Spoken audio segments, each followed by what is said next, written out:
Still I rise or whatever. Take 3 or 4, 7. I don't know. I am having a time recording today, but I am stubborn and this means war and I must conquer all electronic things. So here I am. I recorded earlier.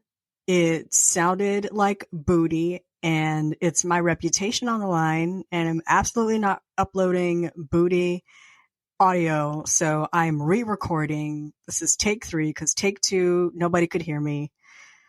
Oh my goodness. Hi, hello, how are you? Is anybody following anyone doing Vlogmas?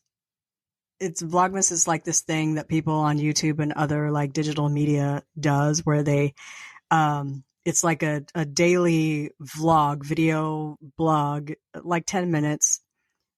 And it's December 1st through the 25th. A bunch of people on YouTube usually do Vlogmas, and I follow a bunch of people who do Vlogmas, but I don't often see writers or readers or Black people in general doing it.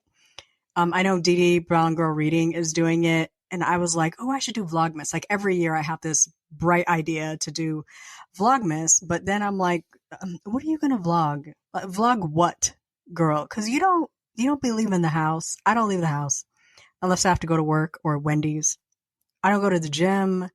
I don't really hang out with friends. I like being in the house. And so what am I going to vlog? Me sitting in this room all day? I get up, I shower, I dress and make coffee, I work, and then I undress and I sit down and read or I write. I don't do anything. Vlog what? Girl, please. Anyway.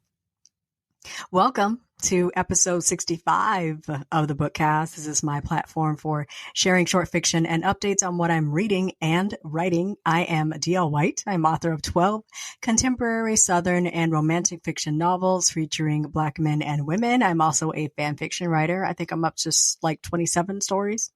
And a lover of books. We usually begin with the book report and then we talk bookish news and I talk about the holiday short that I am working on in the writing update. If you love this independent, Black writer-owned and operated podcast and would love to show your support, I would welcome it.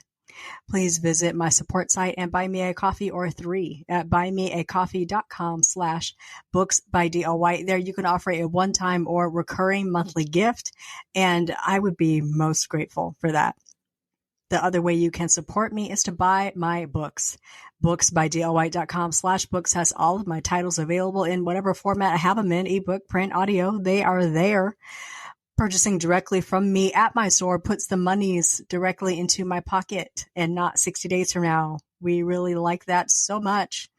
If you prefer to buy them retail, ain't no shame in your game. That is not a problem. My books are not for sale anywhere. I don't want them to be. All of my titles are available wherever ebook and print are sold online. They're also available via subscription sites like Everand, which is the new name for Scribd, Kobo Plus, Spotify, and your local library through Libby or Hoopla, so snatch them up. You can also buy them in print at Resist Booksellers or bookshop.org.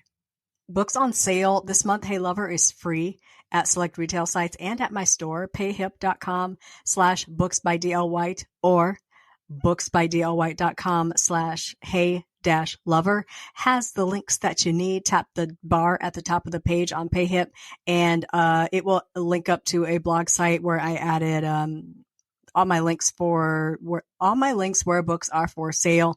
Alternatively, you can go to any retail site except for Amazon. It is not free there yet to grab that book. It's a new month. So your Spotify listens also renew. Head on over to pick out a new audiobook or 3 to listen to. Remember, it's 15 free hours a month if you are a Spotify premium subscriber.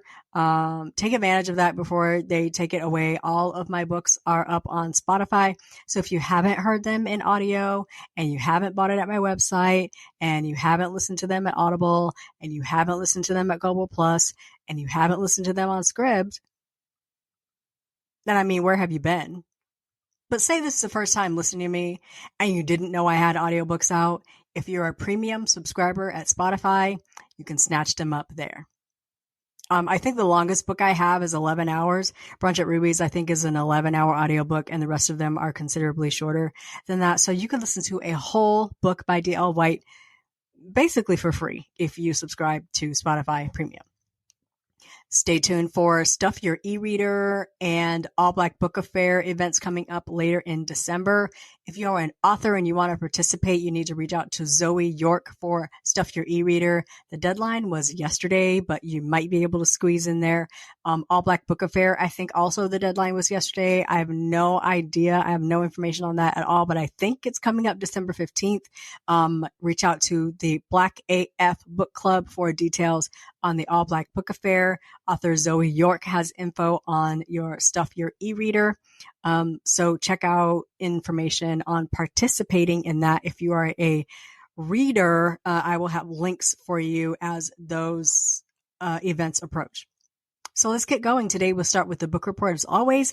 Then I am talking about my holiday short, and I want to dip a little into my publishing BFFs, just a brief blush over some tools that I use to write and publish. One of them's on sale.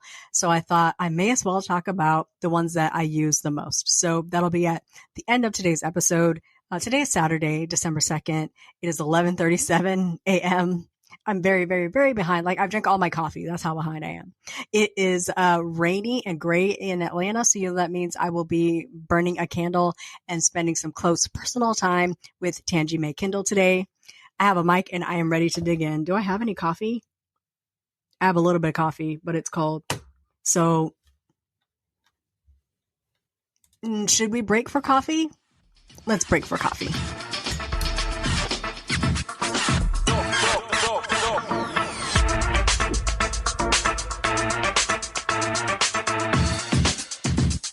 All right, I finished my coffee. I hope you enjoyed your little sip. You guys, I am a sucker. I'm a sucker. I have if you put NSYNC on something, I'm probably going to buy it, which is why I have to stay off Etsy. I'm drinking coffee out of my NSYNC mug, and it is a reunion themed mug. It's one of those things where people have drawn them and they kind of don't have faces, but you can see like JC's like Unabomber aviator glasses. Lance is looking particularly adorable. It is such a cute mug. I absolutely love it. I drink coffee out of it every day, but I like I have my Yeti mug where I keep the coffee warm and I pour from the Yeti mug into the NSYNC mug, and then I keep that on my little warmer thing. I'm an absolute sucker. If you put NSYNC on it, I would probably buy it. But I love my mug, and I'm looking at my NSYNC Funkos, and behind me I have my NSYNC Little People set, and also my NSYNC bobbleheads, and also these dice that were on sale on the website. You're supposed to like put them in your car, but they're huge. You can't see around them, so they are sitting on my desk with my NSYNC mug. Let's begin, as always, with the book report because I am a book head. I have read 166 books of my challenge to read 175 books this year. I am 6 books ahead on my Goodreads challenge. I will more than meet my challenge goal. I will likely exceed it since I'm going to pivot to holiday romances in December, and those are like, they're so short. I could read like 3 or 4 of them a day and not be tired of them. So I will absolutely exceed that goal. So I'm very excited. We'll talk later in the year, I guess closer to January 1st, about the Goodreads goal, and people are going to be all stressed out about meeting it or beating it. I mean, go ahead and change the goal. The thing is not set in stone. You can absolutely change it. Like if your goal was 125 and you only read 120, change your goal to 120. Like, there's not a council that's watching people and making sure they read the exact number of books that they said they were going to read. The goal is changeable. It's editable. Change the goal. Like, it's supposed to be fun. Don't make it harder than it is. Anyway, I read 6 books this week. They were very good reads. I had a very good reading week despite having a very, very busy week. I read Remember the Time, A Thanksgiving Short by Aubreé Pynn. I feel like there's a lot of sex in it. Sometimes I read a book and it's like, is there a story here, or is it just a vehicle for a sex scene that you wanted to write? Not shading Aubreé at all because her pen be penning, but I feel like this was a Shorty McShort short and a lot of it was sex. But anyway, I still read it. Birthday Girl by Brandy Bush was an erotic novel. It's an erotic short. Brandy Bush is the erotic pen name for Katrina Jackson. Katrina writes contemporary romance. Brandy Bush writes erotica. Birthday Girl was erotica. I'm not allowed to read Brandy Bush on days that end in Y because I feel like I need a cigarette and I don't even smoke. It was a steaming hot read. If that's what you are in the mood for, you should definitely head on over to Brandy Bush and read that. I also read 3 Day Weekend by Kianna Alexander. This was a sapphic romance. It was an okay read. I don't think it was her first sapphic romance, but it was okay read. She writes like contemporary romance. I think she has some Kimani or Harlequin romances out there. I think this is like her first or second sapphic romance. It was a little simplistic to me, but also it was a short, so I don't think it was meant to be like complicated and all drawn out. I read it. I read The Stubborn Kind by Jessica Terry. She and I are going to fight. I wanted to divorce everybody in this book. Like the characters, like when you're reading it and you're yelling at your Kindle is like when you know you're deep into it. I want to divorce everybody in this book. Everybody was terrible. I need everybody to go to their room. As often when I read a Jessica Terry book, I want everybody to go to their room and think about what they've done. This book, like her books, like really like draw you in and then like leave you in there. Like send me a lifeline. This does have a very satisfying ending. If you want to read a book where you are yelling at your Kindle, pick up The Stubborn Kind by Jessica Terry. I also listened to Kinfolk by Sean Dietrich. I think that's how you pronounce his name. This was a very excellent novel. It's like a small town drama series.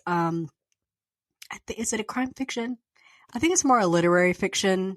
It's very good. The author reads his own audio, and that's not something that I always recommend. I read the Never List for this bookcast. Never again. It was hard. It was really, really difficult. And I'll probably never read a full length novel for the bookcast ever again. I mean, never say never, but I do not intend to read my own books. I don't have an audiobook kind of voice, but Sean Dietrich has an audiobook voice. Thoroughly, thoroughly enjoyed this novel. I also listened to A Steele for Christmas by Miss Brenda Jackson. It was excellent. It was a great way to kick off holiday. Pardon me. It was a great way to kick off my holiday seasonal reading. I am reading A Promise Kept by author Anissa Garcia. She is a friend of a friend of a friend. I heard her on an NSYNC podcast. She is a friend of the band and also an author, and she had some books she published, the Promise series back in 2016. It wasn't quite the way she wanted to publish them, so she took them down and rewrote them, and she is re-releasing them. The first one released on November 30th. It's called A Promise Kept. I'm about 25% in. I don't read a whole lot of white romance, so it is going a bit slow, but I am committed. I am reading it. She did mention that Chris Evans was an inspiration for this novel, and as I'm reading it, I see it. I do enjoy some Chris Evans. I have a funny story is, I did not know him. Like I knew his face and I knew his name, but I didn't know that face with that name until, 2019, I think, when Knives Out came out. And I'm not a movie girly. I don't really do movies. So I've never seen a Marvel movie. I've seen very few movies that everyone else has seen. I don't see much until it comes to streaming. And then like my span of attention doesn't really extend to movies. Anyway, my friend talked me into going to see Knives Out because I love Jamie Lee Curtis and I love Toni Collette. Love, love, love.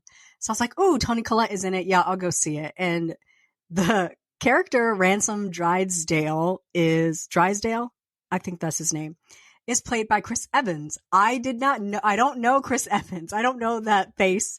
I know the face. I don't know the name Chris Evans. Again, I've never watched Marvel. Captain America is played by some dude.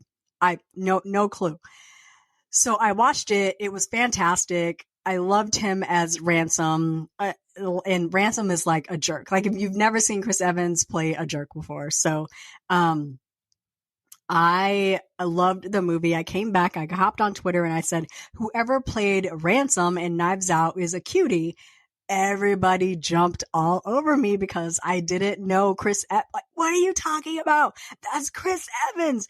It's Captain America. How do you not know Chris Evans? I didn't.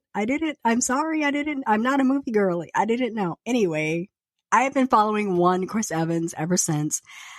I know who he's married to. I know all the girlies are very upset that he recently got married. I really don't give a care. I'm not trying to marry the dude.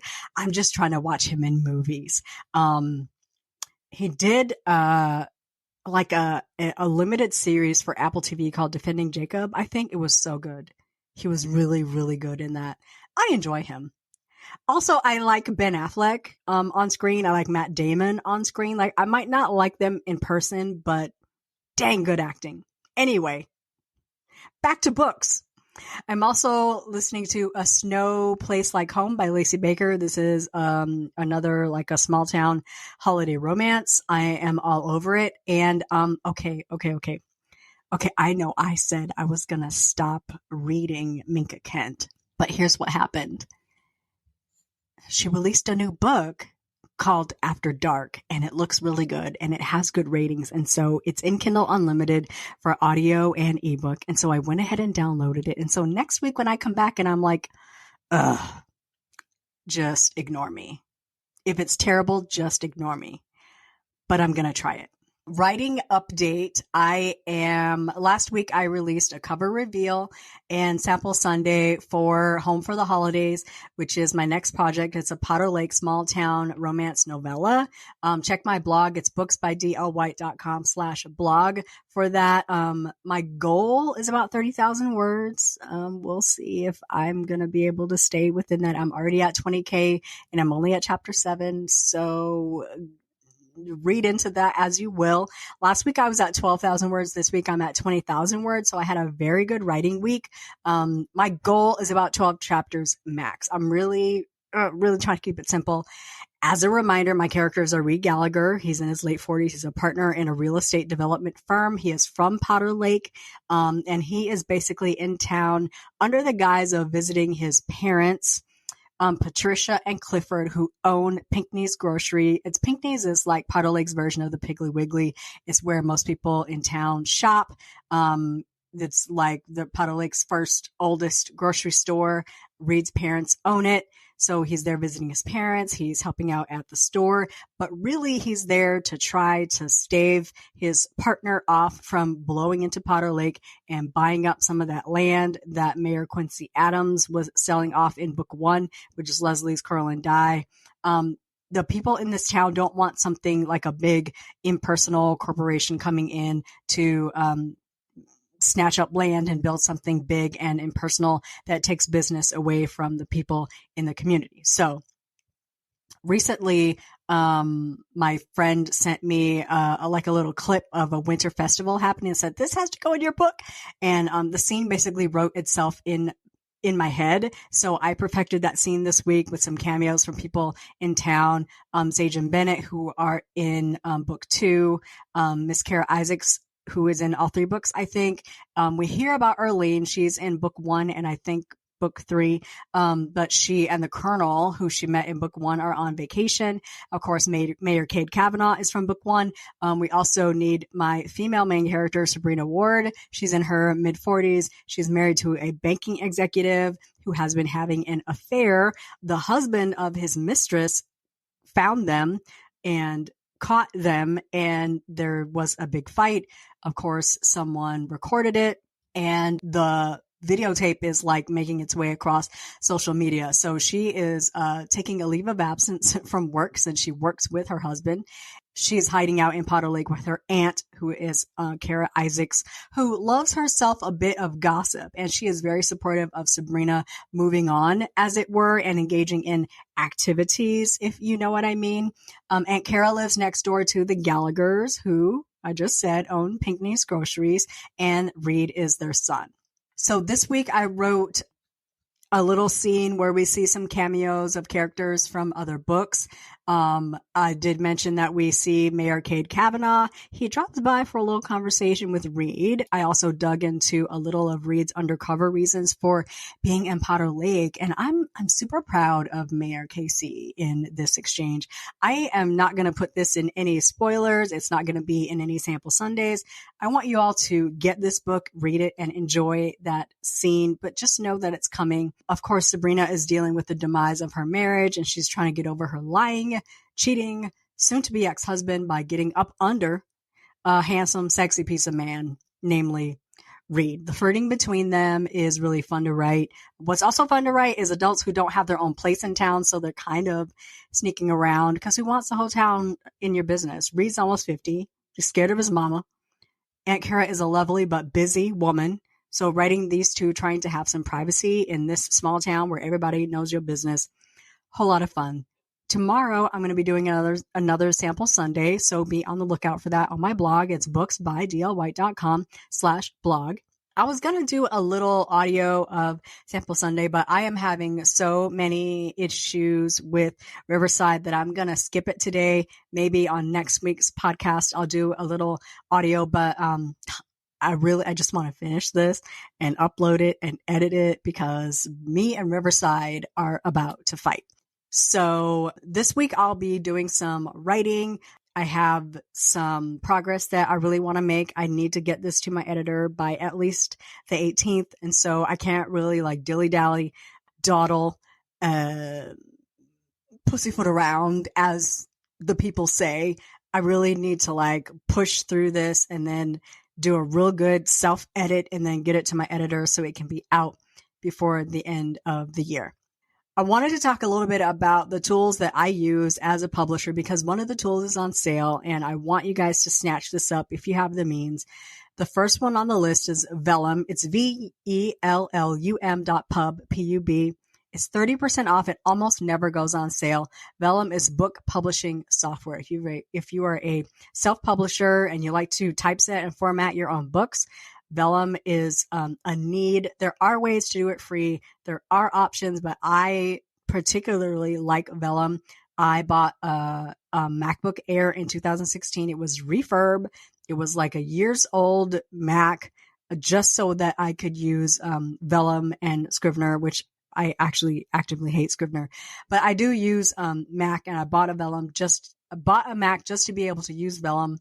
This is the first time that I have seen Vellum go on sale. So snatch it up if you can. I use Vellum Press to publish ebook and print books. It has changed my publishing life. My books look so good. Again, it's Mac only. You can use Mac and Cloud if you have a PC. I feel like that gets expensive. Honestly, just grab a refurb MacBook Air if you have the means just to run Vellum or any other Mac only programs. I feel like programs run so much better on a Mac. I honestly haven't heard of any other software that is as easy to use. I know a lot of people use InDesign or Readsy or Drafted Digital has free typeset and formatting options. It's not the same. It's not the same to me. It's not highly customizable, but if you just need to publish a book, it works great.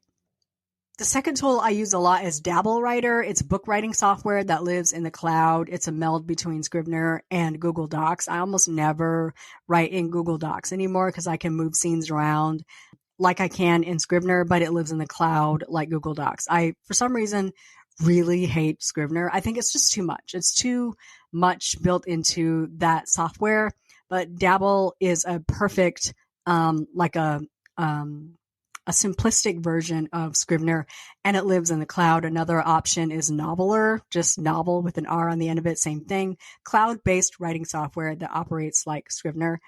Dabble is not free. I pay $15 a month. It's absolutely worth it. I don't even feel it.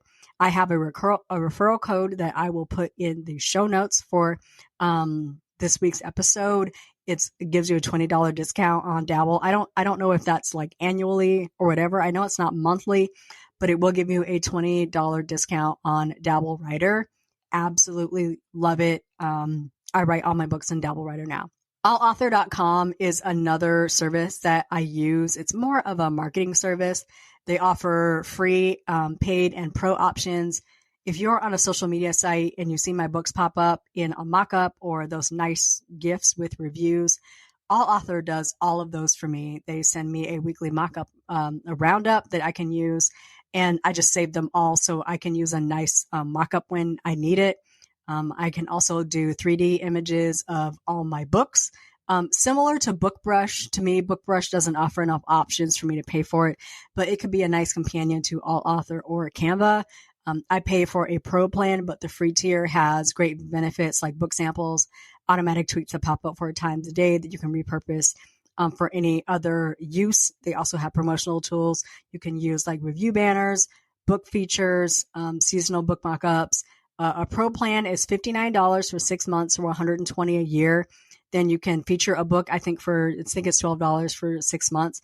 That gives you customized tweets for each book across all of your social media platforms. Well, it's customized tweets, but you can then take and reuse across all of your social. It's customized tweets across all of the social media platforms they have. Then you can take those tweets and repurpose them for any social media platforms that you have. So if you see me on any of my platforms, if you see my books looking good in a mock-up, I don't do any of that. Allauthor provides all of that for me. Some of the tweets I make up, some of the tweets they make up, I take all of those and I use them anywhere for anything that I want. I get all of that from Allauthor for $120 a year. Canva is another tool that I use. I basically live in Canva. I use it for everything. Again, the free tier is quite useful if you're just looking to create images for social media, for your blog, etc. The paid tier just adds on to that with images, video, audio, the ability to resize and repurpose and share direct to social media. I pay, I believe, $99 a year for Canva. The other thing that I don't have noted in here is deposit photos. It is a great resource. Twice a year, Deposit Photos runs a sale through AppSumo, AppSumo. You'll see it pop up on Twitter when it goes on sale. It's $39 for 100 images. That code, those never expire, so you can stack them. You can buy like 4 of them, spend like $100, 400 images. You can use them for anything. They're not the best for like cover images for like people. The people on Deposit Photos are not my favorite, but if you need an image for anything, I implore you to please always use a royalty stock photo because photographers will sue. If you snatch a photo from the internet, photographers will sue you. Don't come whine to me when you get sued. The last one I want to mention is Buffer. It's another tool I use almost daily. It's almost always open. I use it across all of the social media that I manage. I have a lot of social media accounts from like my book accounts, my personal accounts, the fan fiction archive.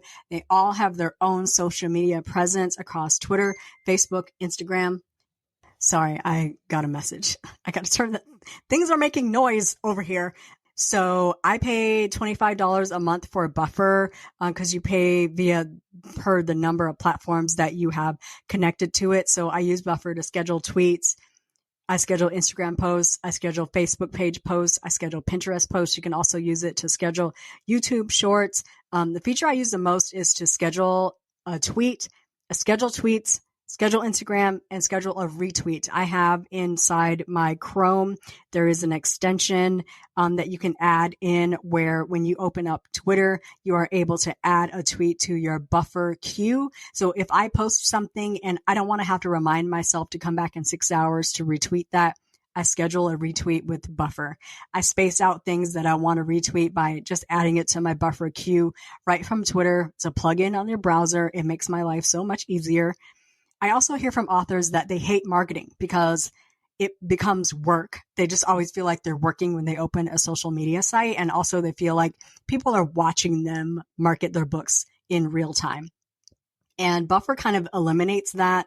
I schedule it to run and I walk away. I can like get up in the morning and I know I need to retweet this. I need to schedule this. I need to post that.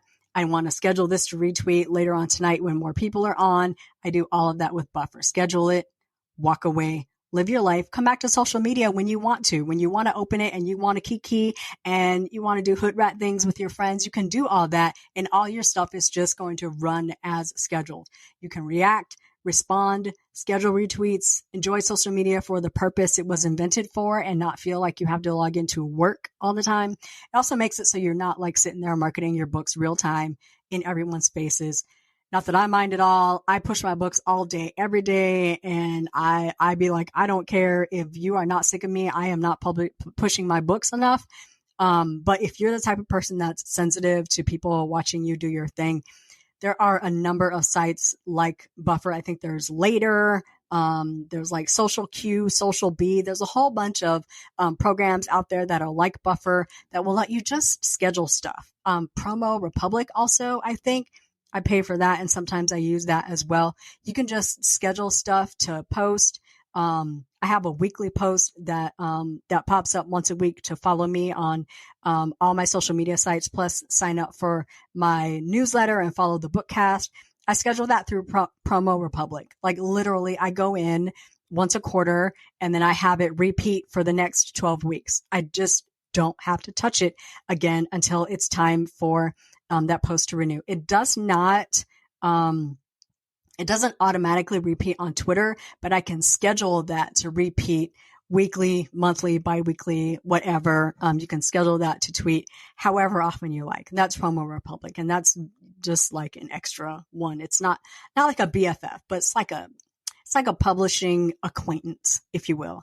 I have a lot of tools that I use to publish, a lot of tools that I use to promo. If there's something that you want to know about, if you see something and you're like, hey, how do you do that? I am so happy to share, impart wisdom, give y'all the 411. Just let a sis know in the comments of my blog, any posts that you see. Hit me up on social media. I'm author DLWhite just about everywhere. Let me know if you want me to talk about something in particular that I'm using, even Riverside, which I use to record my podcast. We're beefing today, but I usually like it. It's usually working fine. So those are my publishing BFFs. Please let me know if you want me to talk about anything else. I am happy to do it. But for now, that brings us to a close. Thank you for joining me for an episode of the Bookcast. I will be back next week with a reading update and a writing update. I may be closer to a release date, but honestly, I won't know until after I am through with editing. So I don't even want to throw it out there. I do know it'll be out before the end of the year. That's all I know. So I have spoken to my editor and I told her it's coming in hot. She's ready. So in the meantime, please enjoy your weekend. Have a superlative week. We will chat again next weekend. See you soon. Bye-bye.